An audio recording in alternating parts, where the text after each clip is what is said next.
हर हर महादेव। रात में मैं एक मंदिर में रुका था। अंधेरा होने की वजह से मैं शूट नहीं कर पाया और सुबह भी मैं जल्दी निकलने की वजह से मैं वहाँ पे आपको दिखा नहीं पाया। रात में जो बाजू में थे उन्होंने मुझे खाना खिलाया था और वही बचा कुचा भी नाश्ता कर लेते। आज के इस व्लॉग में मैं आपको महाराष्ट्र के बारे में कुछ जानकारी देना चाहूँगा, थोड़ी बहुत।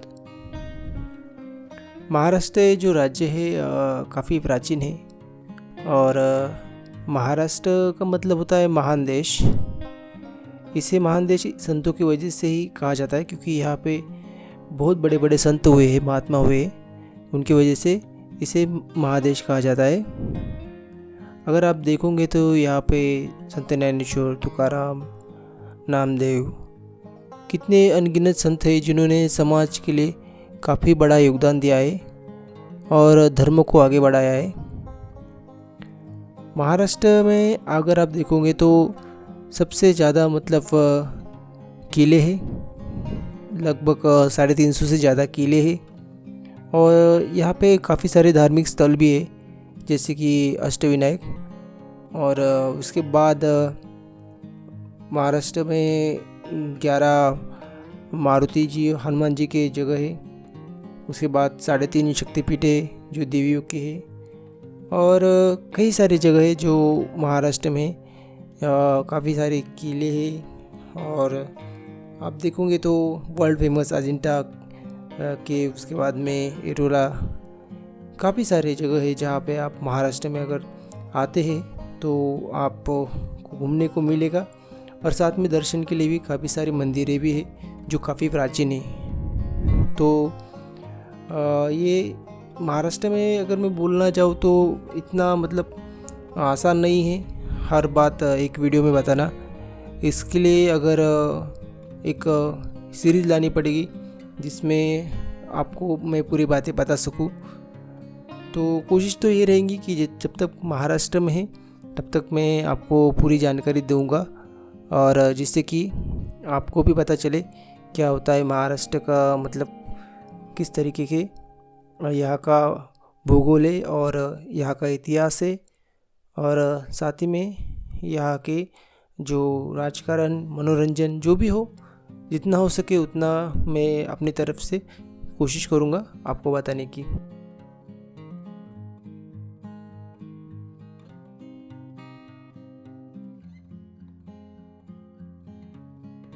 थोड़ी ही आगे जाते मुझे विजय सर मिले और जिन्होंने मुझे सपोर्ट किया मेरी यात्रा में, उनका मैं आभार मानता हूँ।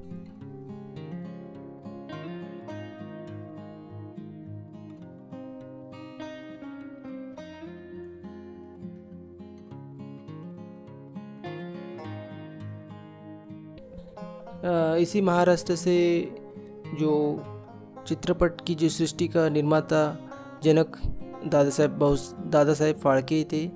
उसके बाद में इसी महाराष्ट्र से पहली गायिका थी लता मंगेशकर।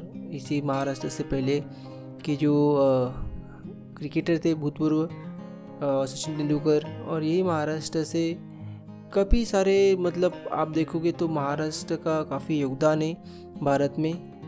और हर तरीके से आप देख सकते यहाँ से काफ़ी सारे जो आंदोलन करने वाले थे स्वतंत्र से पूर्व, वो भी थे यहाँ पे, जैसे वीर सावरकर। और उसके बाद लोकमान्य तिलक, इसके बाद में जिन्होंने संविधान लिखा डॉक्टर बाबासाहेब अम्बेडकर, उनका जन्म भी यहीं पे हुआ है।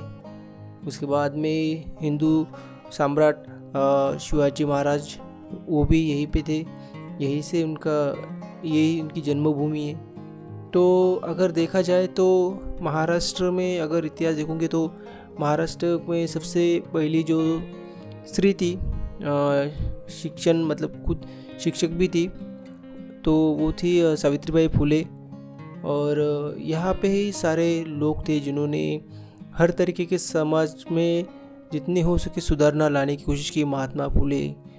उसके बाद आपको अगर मैं बोलना चाहूँ तो मैं पूरी तरीके से मुझे याद नहीं है, पर फिर भी अगर आप सर्च करते हैं तो आपको पूरे लोग, जो पूरे जो जितने भी लोग हैं उनके नाम आपको मिल जाएंगे जो महाराष्ट्र से है, आंदोलनकारी हो या फिर क्रांतिकारी हो या जो भी हो। इन तो महाराष्ट्र का योगदान सबसे बड़ा है। महाराष्ट्र एक सिर्फ राज्य नहीं है, मैं तो बोलूँगा एक तरीके का धर्म है, जो जिस वजह से आज हम सब जो हिंदू है उन्हें अभिमान लगता है इसके बारे में। क्योंकि अगर देखोगे तो नामदेव जी थे, वो जब यहाँ से पंजाब की तरफ गए और पंजाब की तरफ जाने के बाद ही उन्होंने वहाँ पे जो धर्म का प्रचार किया, धर्म के बारे में जो जागरूकता लाई, उस वजह से ही उसके बाद में जो सिख धर्म है, पंथ, उनका निर्माण हुआ।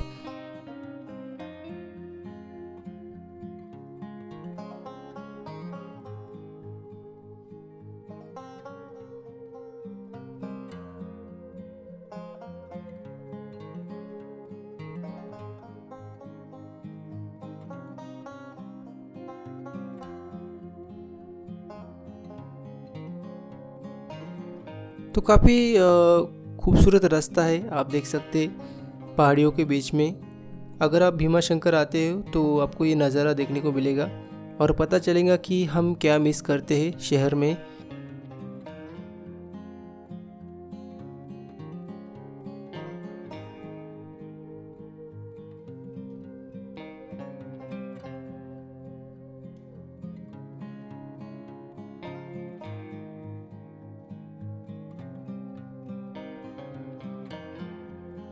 नेचर में रहने का क्या सुख होता है, आप यहाँ आने के बाद ही महसूस कर पाओगे। और कई सारी चीज़ें हैं जो आपको यहाँ आने के बाद पता चलेगा।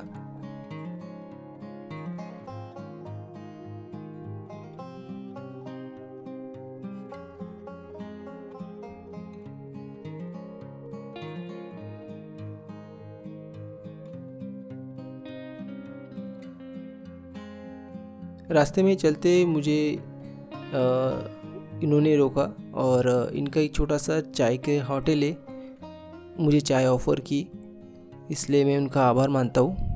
और इन्होंने ये भी बताया कि आगे जाके मुझे रहने की व्यवस्था कहाँ होगी और कहाँ से खड़ी चढ़ाई शुरू होती है भीमा शंकर के लिए, और ये सभी बातें इन्होंने बताई। और इस वजह से मुझे अभी और आसान हो गया आगे का जो नियोजन करने के लिए।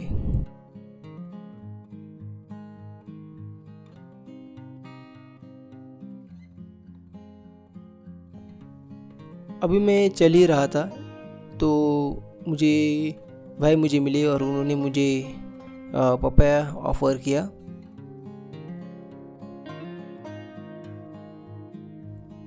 और इनका खेत यहीं पे पीछे है और यही ये बेचते भी है। और खाने के बाद अभी मैं निकल पड़ा हूँ विट्ठल रुक्माई मंदिर की तरफ, जो कल भीमा शंकर की जो खड़ी चढ़ाई है शुरू से पहले ही लगता है, और वहीं पे मैं आज विश्राम करूँगा, वहीं पे रुकूँगा और सुबह निकलते ही खड़ी चढ़ाई शुरू हो जाएंगी। तो देखते कैसा रहेगा कल का दिन। वीडियो को यहाँ तक देखने के लिए मैं आप सबका आभारी हूँ। हर हर महादेव।